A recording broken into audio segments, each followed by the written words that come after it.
एक दिन की बात है। एक छोटा सा बच्चा अपने हाथ में एक रोटी का टुकड़ा लेकर खेल रहा था। तभी एक कौवे ने बच्चे के हाथ से रोटी छीन ली। उसके बाद तेजी से उड़ता हुआ एक पेड़ की ऊंची डाली पर जा बैठा और रोटी खाने लगा। तभी रास्ते से गुजर रही एक लोमड़ी की नजर कौवे पर पड़ी। कौवे के मुंह में रोटी का टुकड़ा देख लोमड़ी के मुंह में पानी भर आया। वह तुरंत ही पेड़ के नीचे जा पहुंची। उसने कौवे की ओर देखकर कहा, कौवे राजा नमस्ते, आप अच्छे तो हैं? कौवा रोटी खाने में व्यस्त था, इसलिए उसने कोई जवाब नहीं दिया। लोमड़ी ने दोबारा कहा, कौवे राजा आप बहुत चमकदार और सुंदर दिख रहे हैं, आपकी आवाज भी बहुत मीठी है, क्या आप मुझे एक गाना सुना सकते हैं? मूर्ख कौवे को अपनी तारीफ सुनकर रहा नहीं गया। वो बिना कुछ सोचे समझे गाना गाने लगा। उसने जैसे ही गाने के लिए अपनी चोंच खोली तो चोंच में दबी रोटी नीचे आ गिरी। बस फिर क्या था, जैसे ही रोटी जमीन पर गिरी, लोमड़ी रोटी उठाकर फौरन भाग गई।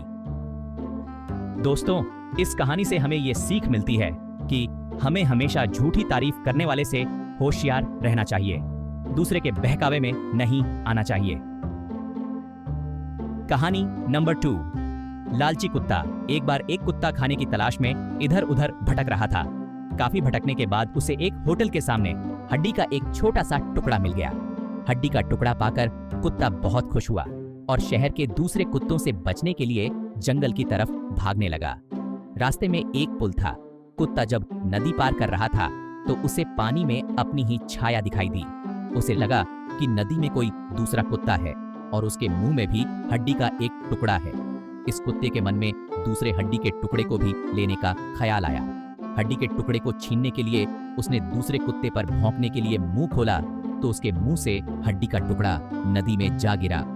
दूसरे हड्डी के लालच में उसने अपने मुंह की हड्डी भी गंवा दी। दोस्तों, इस कहानी से हमें ये सीख मिलती है कि लालच का फल हमेशा बुरा होता है।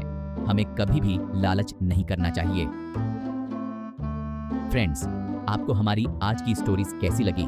आप अपने कमेंट्स के जरिए हमें जरूर बताइए। अगर आपको कहानी पसंद आई हो तो लाइक और शेयर करें। ऐसी ही रोमांचक और एजुकेशनल स्टोरीज के लिए किड्स IQ को सब्सक्राइब करें। Thank you.